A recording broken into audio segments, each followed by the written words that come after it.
Hello, welcome to my channel. Today I have a guest. Welcome, Helena. We are acquaintance, we are ex-colleagues actually. We worked together about more than 10 years ago. I think Helena was financial director, I was HR director, and we were big bosses. And look, our lives a little bit changed. And Helena's life changed quite a lot. Helena left, we are from Latvia, Helena left Latvia, went to China to study, and now she lives in China. So tell how it happened. It was so big decision, go away from well-paid job, go to study, to receive small money, and so drastically change your life. How it happened? It's quite an interesting story because in my life, like when I was living in Latvia, like nothing changed a lot, and then at some point, my uncle died, my father's brother, and he has got the feeling that his life was not fulfilled. Like at some point, like he just gave up his dream, started to work for money, and at the end of the day, he's got a cancer. And like I was standing there, and I was thinking, probably like I will have the same end maybe if I don't change something. So because like it's usually a feeling that something like has to be changed in your life in order to grow, so going to the next step. And that's like and I was always like in love with China. I liked feng shui, I liked traveling. So it's and then like there was a completely out of the blue, there was a scholarship of 2,000 yen, and it's maybe $250. So yeah, and that's but the study and living was for free there, and so I went to China. It was quite hard. Nothing was kind of settled, and all of a sudden, like I was a finance director, and then I'm nothing. I'm just a student studying like Chinese studies. It was like the program was Chinese studies, but at least it was something different. And then I was I was living there and didn't have to spend the money to travel there all the time. So you purposely went, but yeah, this drop in financial situation was huge. Also, completely different country with quite specific culture. How you settled in? What helped you? How you went through? What processes you had? Yeah, it was also interesting processes because from one hand it's kind of drop in the income, it's kind of drop in the overall like a comfort. It's like really pushing myself out of the comfort zone. But the point was that at the same time it's a freedom. You don't have to make any big decisions, and you have a lot of time for yourself and kind of like reflection and thinking about the things, pushing maybe towards the scientific work, researching something, and that was quite valuable. And then like the COVID came, actually, like I was graduating during the COVID, and after the graduation I had a choice, so whether I'm returning to Latvia and like it wasn't possible at that time, I think. Yeah, it's like no, if it was possible to return, but if I would, it would be like a one-way ticket, and then like nobody would know like what time I would return back to China, or like find a job in China. But I was like it was very interesting. I was it came like the one coach actually came on my way at that time, and like we worked, like we had 3 sessions we were working on the ikigai. This is very interesting. I like it very much. So, and like for me, it was like I heard about it, but I've never thought about the practical application. So we worked with her like for 3 times, and like we came kind of out to we had the decision, not the decision, but we had a solution, in fact. So it would be very nice for me to try the work in education. So I never, I tried it sometimes, like we did on the work trainings, but it has nothing with the, nothing to do with the higher education maybe. So, and that's like, and also like I was like a guest lecturer. Guest lecturer is also, okay, you have students, you are telling them something, but you never have the exams, like feedback and so on and so forth. So, but the point was that I tried it and I've got a job. If it would not be for a COVID, I would not probably get this job at the university. So now I'm basically teaching accounting at the university in Sino-British program. So it's very, very interesting. But yeah, this culture is very specific. Of course, we also have born in Soviet Union. We have maybe sometimes not so nice memories about the system. But anyway, how was your first impression on China? How it's work? It was also interesting experience for me because basically I was living in the ancient China. Like I know like Chinese history. This is like kind of one of my biggest interests, and all the time kind of in the past, you know. But when I came there, it's like I need to live in the present and also kind of in the future. So, and that's what was the most interesting, of course. A lot of parallels, of course, with our Soviet childhood, where there are pioneers, there are everywhere, like there is like Communist Party flag, and how to say, it's like it seems a little bit like our childhood, but from the other hand, it's a kind of different system because Chinese mentality is also like and to kind of think about the comfort and earning the money. So this is kind of the well-being is kind of part of the culture, and also like a god of wealth is everywhere. So like Chinese people are really kind of a comfort zone and wealth oriented, if we can say like this. So that's why like the kind of one of the main goals of the Communist Party is like well-being of the people. So China really eliminated poverty. So when I was traveling and actually in Tibetan regions, where was like the people were really kind of abandoned. It was super bad. Now there is a super good infrastructure. China has the high-speed trains, railways everywhere, and like the comfort zone is there, in fact. And one more thing, actually, the people are encouraged to earn the money. So it was not like in the Soviet Union when everyone was discouraged and like if you're earning the money, you're a bad person. Yeah, almost criminal. Yeah. And how people perceived you? Did you tell about Latvia or how you get there, and what was communication? It's very interesting because like China is a big country, and probably like in any big country they know like maybe 5 other big countries and that's it. So like every time it's kind of a challenge.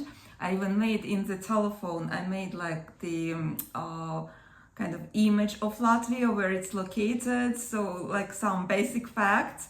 and I'm just showing the people like the phone if they don't know.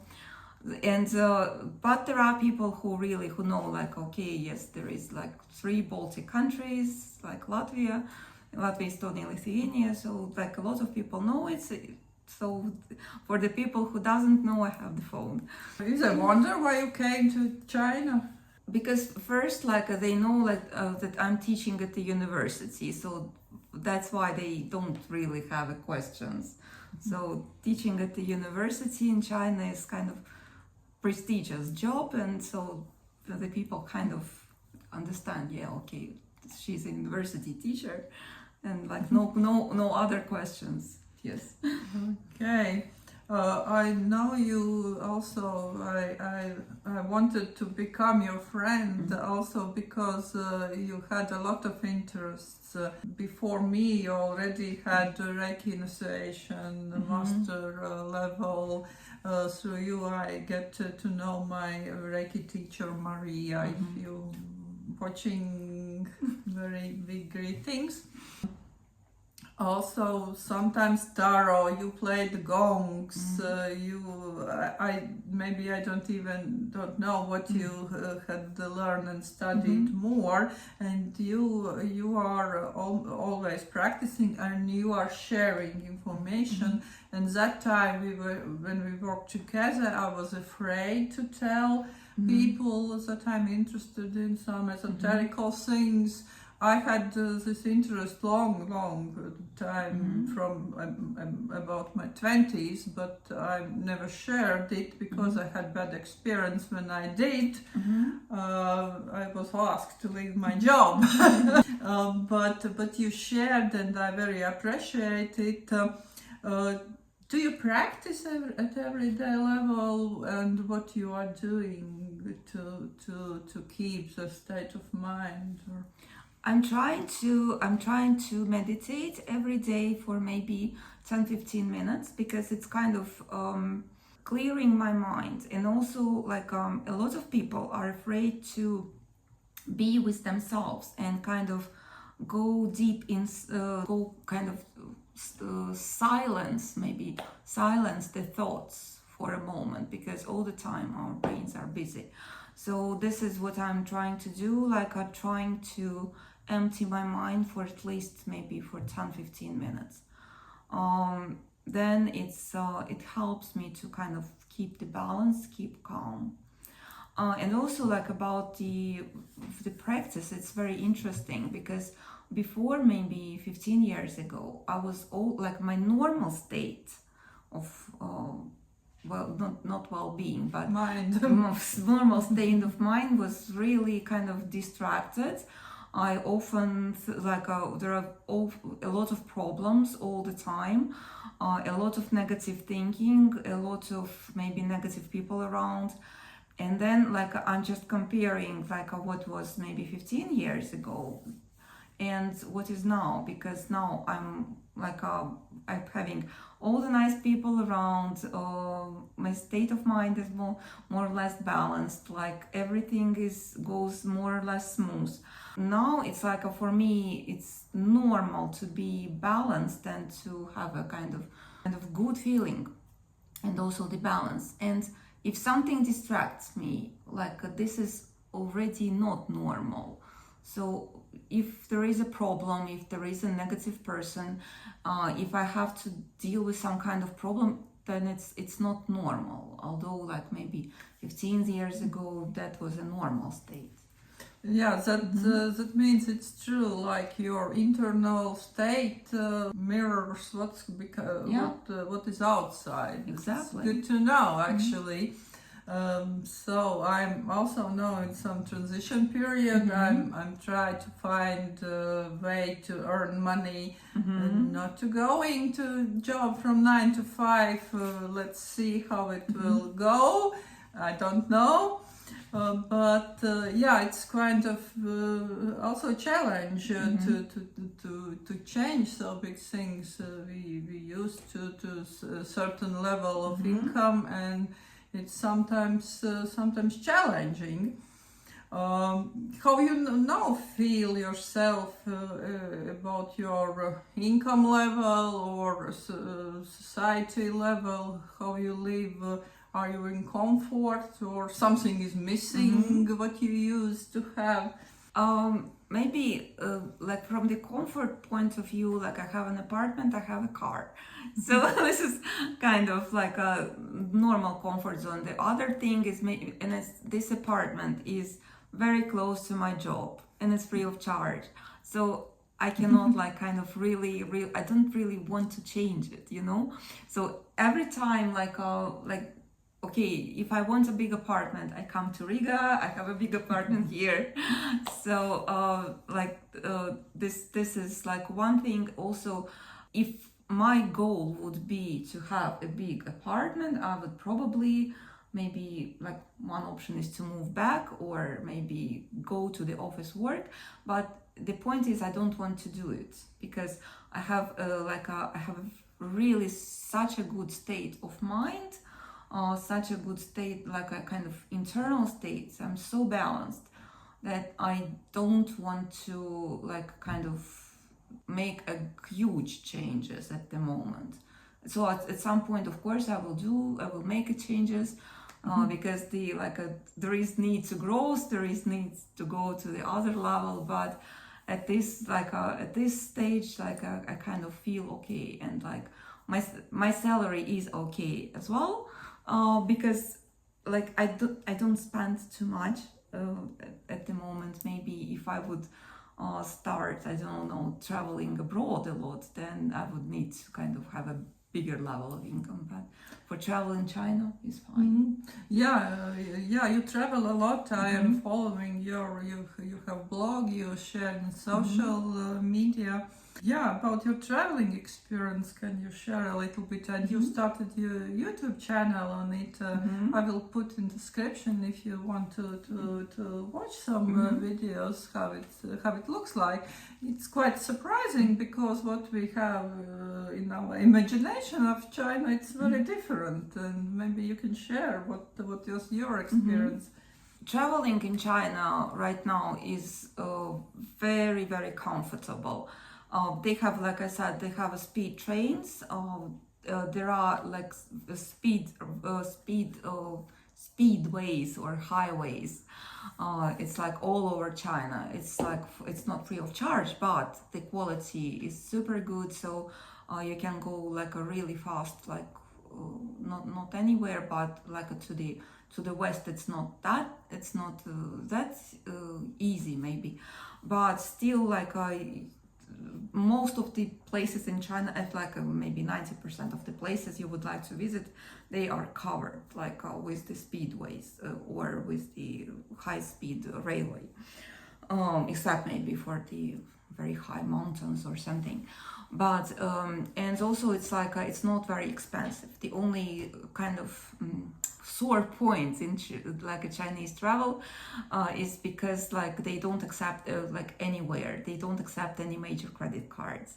So you need to attach this credit card to a Chinese application called Alipay, and then you are able to pay everywhere, but like not with the credit card directly. So it's like really like you need to download some Chinese applications in order to be comfortable in traveling in China. But hotel reservations through the Chinese application is very easy. There is application in English, and also you can choose the hotel even better than in Booking.com. I don't use a Booking.com anymore. So for Chinese travel, this is really like in the comfort zone. So and it's also relatively cheap for the people from Europe or from the United States. It's relatively cheap. What was the biggest impressions what you have seen so far? I know it's a lot of places you have been, but what is more surprising maybe? My favorite part probably now is the western part of Sichuan, which is Tibetan territories. In terms of the nature is super nice there. some of the like also like the cultural things, because Tibetan Buddhism is kind of different from the mainland like a Buddhism, but the most amazing like this is definitely the nature. So if you see my channel, so I posted already some videos and there will be more. Also in travel, because my kind of special thing is Chinese history, I love traveling to around Sichuan. There are a lot of historic sites because it's like Sichuan province is actually part of the Silk Road and part of the Tea Horse Road. So there are a lot of interesting things. A lot of people are complaining that in China there are no regional structures because everything, like historically, everything was wooden. Of course, if there is a war, everything is burnt or it's deteriorating with the time, so wooden structures are not very stable. But there are stone carvings all over Sichuan. There are more than 2,000 sites with the stone carvings since Tang Dynasty, Han Dynasty, like some of the Han Dynasty, but like mostly it's like with the Buddhism tradition. So it's like the Tang Dynasty is kind of the most beautiful Buddhist sculptures, Buddhist structures, and it's really original. A lot of them are almost abandoned, not in a very good state, but it's like really something that was there for more than 1,200 years, 1,300 years. And your city also is quite big and a lot to see. You can spend time in parks and it's kind of good recreation zones. And what you doing in your spare time more? Do you have any hobbies? Actually, my major hobby is probably like traveling around. Chengdu is a huge city, the capital of Sichuan province.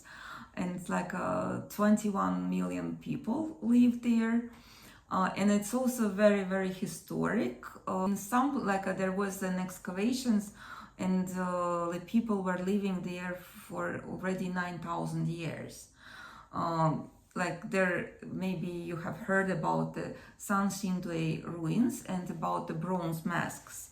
So this is very mysterious civilization. Nobody knows where they came from, why they made these huge masks, so like dedicating to the gods, or maybe there were huge people, we don't know. Maybe there were people from the stars. So this alien theories. So this is it's maybe for. It would maybe happened like 3,600, 3,700 years ago, so quite a long period time. And like very interesting with this, when I was traveling to Mexico, a lot of things are very, very similar to the carvings, the shapes, the patterns, very similar to Sanxingdui. So we don't know, maybe the people were able to travel. Yeah, who knows? Yeah, who knows? This is like really like a mystery of these ancient civilizations, and so China has a lot of things like that. But I know you recently also started your blog about well-being, and you had learned also one more practice. Can you share? Drastic. Yes, this is very interesting. Besides the feng shui, there is like a Chinese part of feng shui actually, of Chinese astrology, I would say. So this is completely different from the Western one, and super complicated but super interesting. It for example, to tell the fortune of the person, we are saying, like we used to say here, like you are the dog, I am the rat, or something like that. It depicts only the year when you were born, but there is also the month, the day, and the hour. So what is happening to you, on which day, it's also can be attributed to what kind of period is now and what kind of day or the month it is. So this is a combination. It's very, very practical. There is also like it's interesting, like the people are consulting, like, okay, when should I get married, like whether this person is suitable for me. It's all like from the Balzam. Also there is a calendar, and a lot of people are consulting with this calendar. Not all the people, but some people are consulting with this calendar when it's auspicious to bury the dad, or to have a wedding, to open the business. So I can tell like one example. It's like kind of funny. They, like my husband acquaintance, she was opening the business 3 times. Because first time she consulted with the kind of astrologer, he told her like at a certain day and time she opened the business. She had the ceremony of opening the business. Then okay, it kind of for a month nothing happened. Okay, she went to another astrologer, so he picked up another date. So she was having this opening on the other day. Again, like maybe 2-3 months, nothing happens, and then like she went to the third one, and this third one actually picked up the day when then it was an auspicious day for opening the business on the calendar. So that day worked at the end. Yeah, but she never thought that maybe she's doing something wrong, No. not the date. Yeah, you mentioned husband. It's interesting because you met your husband in China and he's Chinese. Can you share a little bit on it? That was kind of coincidence, because we actually met in the temple. He was doing a project, and then I just asked him to take my picture. But it's also interesting that like, you know, a lot of people, like, they are having the very common interests with the husband or wife, or like two people like working together all the time and on sharing common interests. In fact, we don't have the we have some common interests. It's like a traveling, like we both like traveling.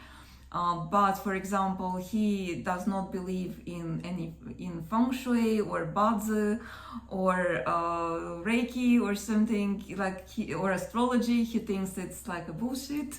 So it's but it's kind of like he is not telling this to me. He just like a kind of saying, okay, this, you are interested, you can go for it.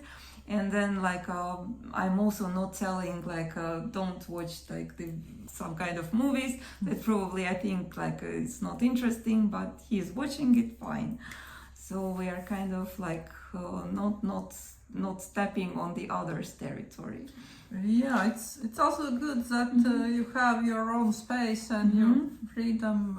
I'm also appreciate it because if I had to fight about my beliefs or what I'm doing, I'm starting YouTube channel, for example, and I have support, and it's very very good.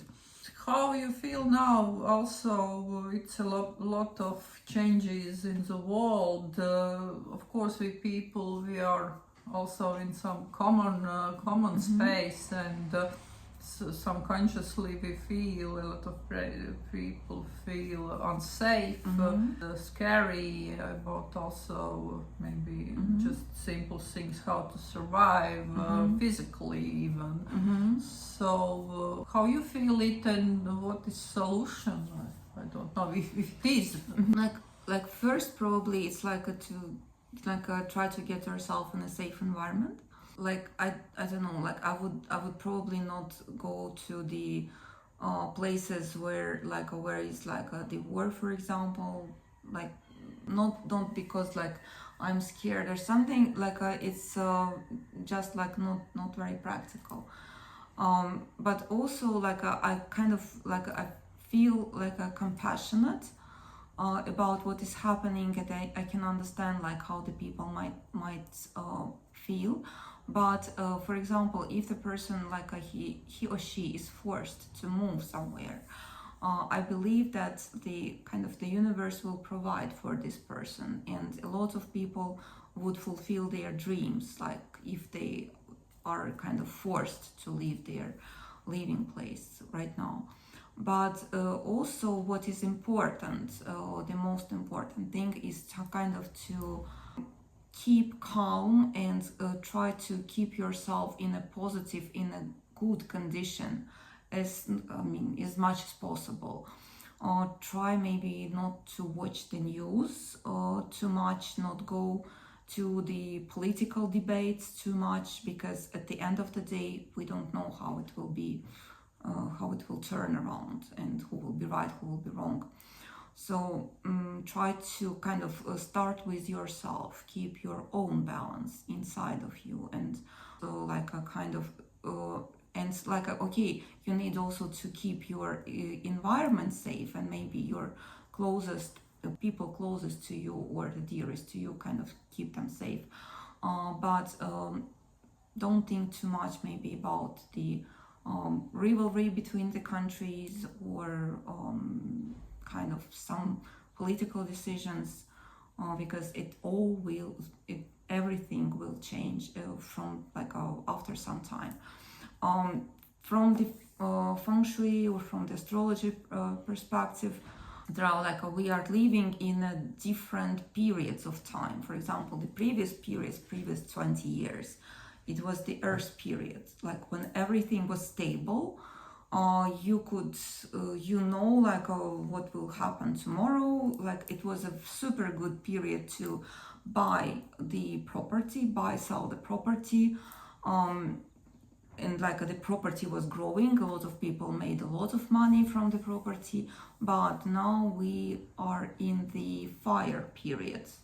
And this is everything is unstable. So unstable is a new normal. So and especially it's very hard for the people who used to stability to adapt to these changes. So you just need to accept this fact that everything will change, and it will change. When it will change, you don't know, but it will change definitely. So this kind of very, very important is to be adapted to the changes. It's very interesting that from ancient times, ancient philosophers, Stoicism, it was said you shouldn't worry about what you cannot control. And the other thing is when you look at some problem, just divide it by parts and look at each part. If separate part doesn't bother you, don't worry about the whole. And yeah, it is interesting. When I had in my 80s, when I moved to city to study, I had a bit crisis because I left my friends. I didn't know nobody, big city, and then I read the Mark Aurelius, and it was so resourceful for me. And I'm wondering how these people was so wise that it still works now. Yes, up until now, because the human nature does not change for so many thousands and thousands of years.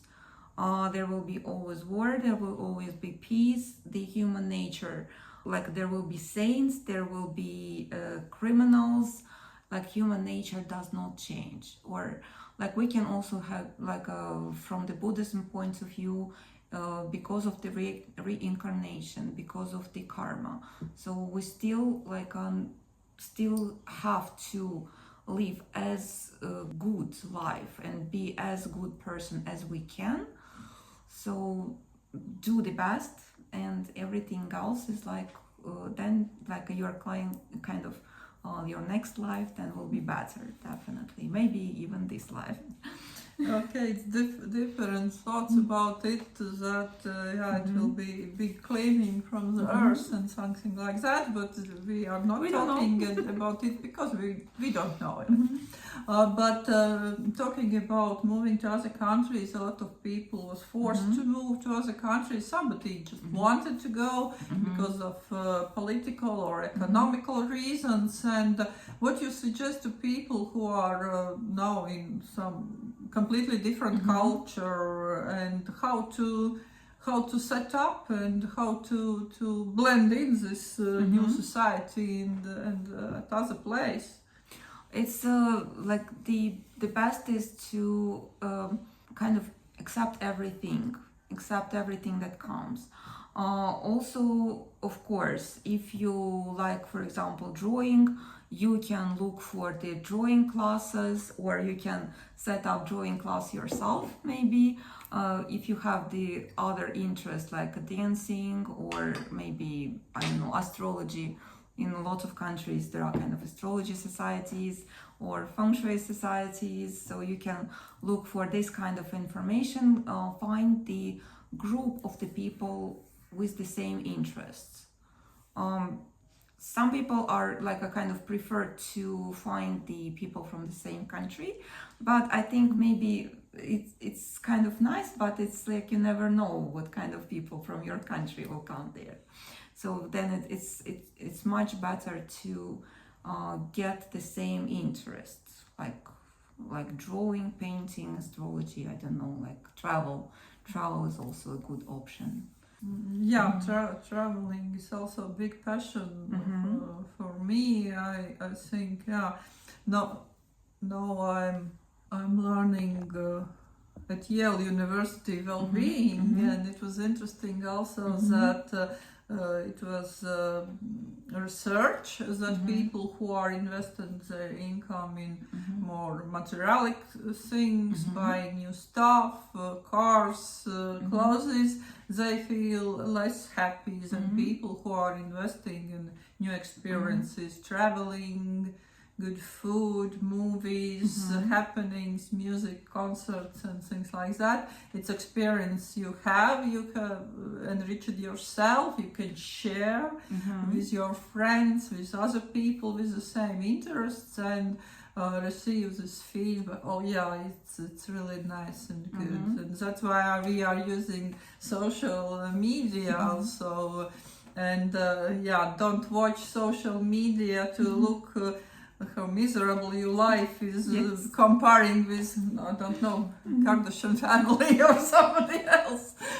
Yeah, just be aware of what you want there, also in social media. But I think it's very good in nowadays that almost on every subject you're looking for it is information on YouTube. It is a lot of blogs, a lot of people writing. It was very interesting. I think this big boom was from COVID time. A lot of people started because of some they was locked and was bored and started. Maybe not everybody continues it, but it is a lot of information. And how to distinguish between this information, what is good for you, what is true, it's a lot of theories, it's a lot of gurus, teachers, coaches, and everybody, they are sharing their knowledge. How to distinguish what is good for me, what suits me? I think like you just watch this person and like you decide, do you like him or her? Would you like to listen more? This is like one thing, like is this your person or not your person? Because like really some people are really very appealing to me, some of the people I'm just closing at once. And one more thing, of course, is like the sort of information they are translating, because if it's a positive information, if they are like if they try to tell you like teach you maybe the positive way of thinking or kind of solutions for the problem like in a positive way, then this is kind of something worth it. If it's just a negative, like what bad can happen to you, so probably don't go there, because whatever you are thinking, like whatever the person is telling you, our brains are kind of accepting it, and maybe if somebody tells you that it's kind of the bad thing will happen, you believe in it and it will happen. So it's said like if you are scared of something, it tends to happen. So better to be scared to get rich. No, And don't scare to be rich. I also would like to add, also listen to your body.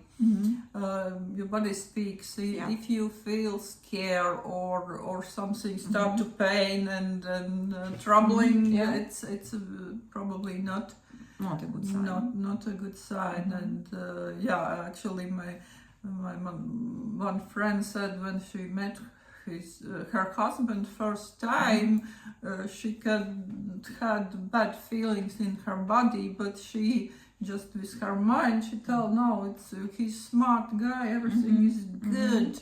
But body was against him, and things go very bad way, and she now became smarter and listens her body. Yeah, exactly. That's why like we have, it's kind of called intuition maybe, and also like, but it's kind of a signal, like it's a unverbal signal, so it's always good to listen to the body. And also one more thing, I think when it's some teachers or who inviting to follow them, be aware that if a person says that you are not be able to take your decisions, you need to listen to me. You without me, you will be in bad state, bad situation. Probably it's not the best teacher for you.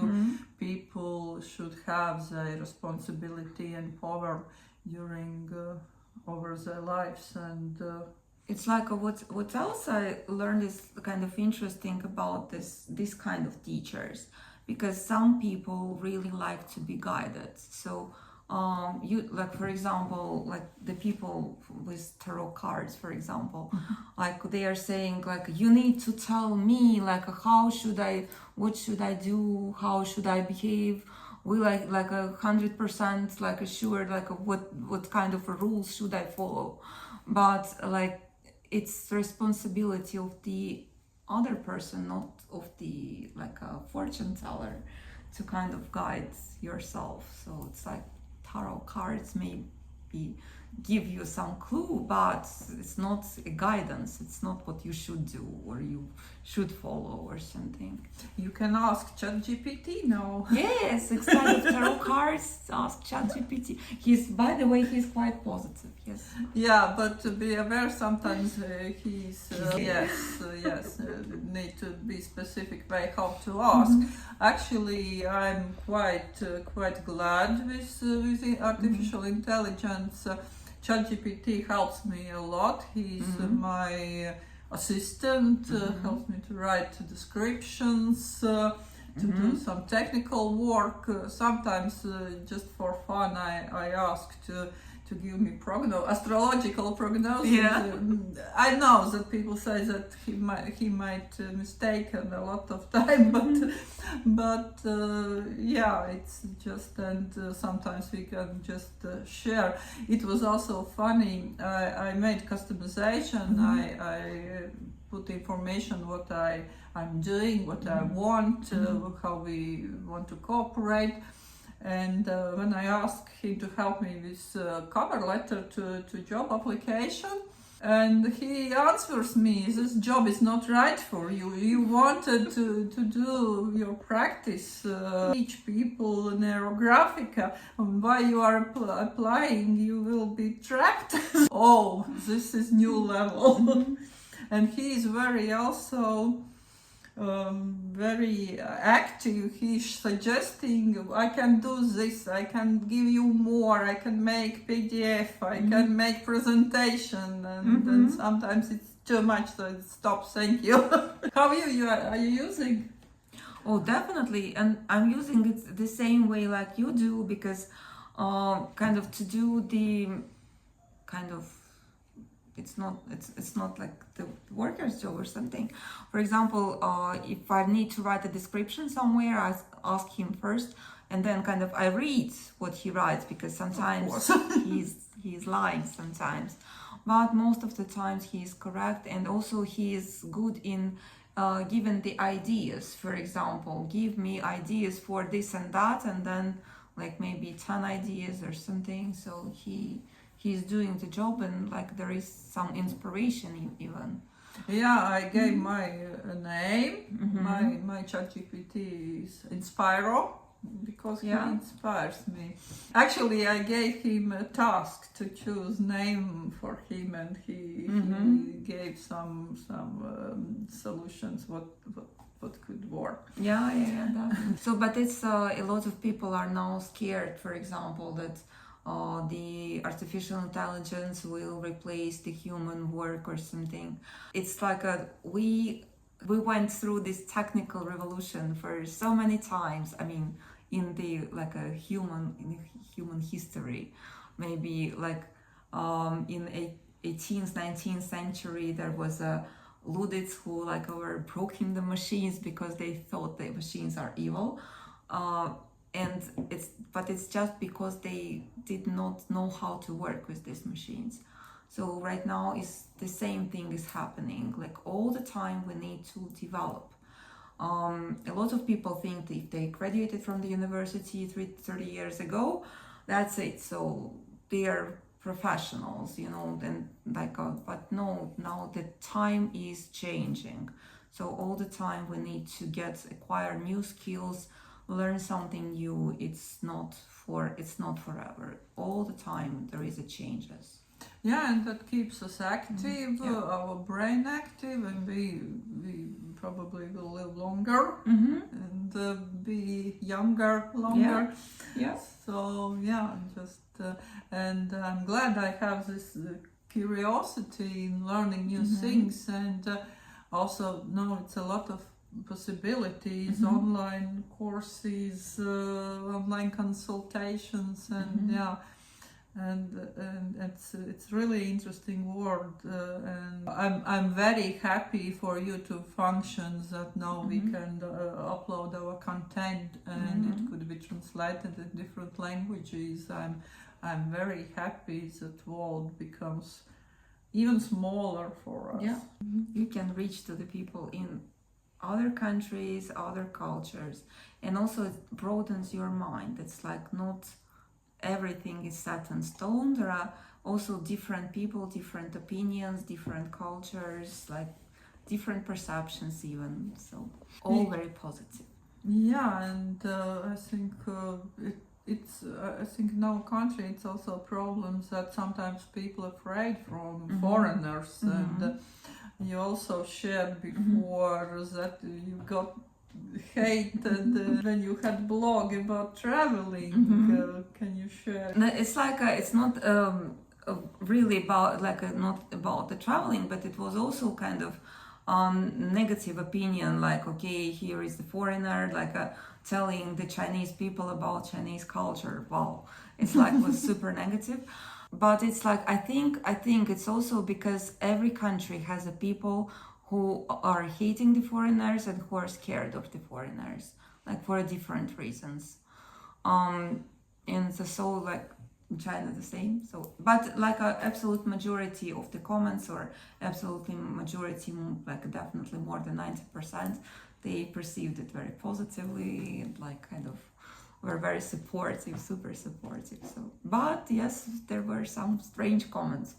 Okay, I will also put in descriptions that you can help people also in self-development and with different practices or with astrology.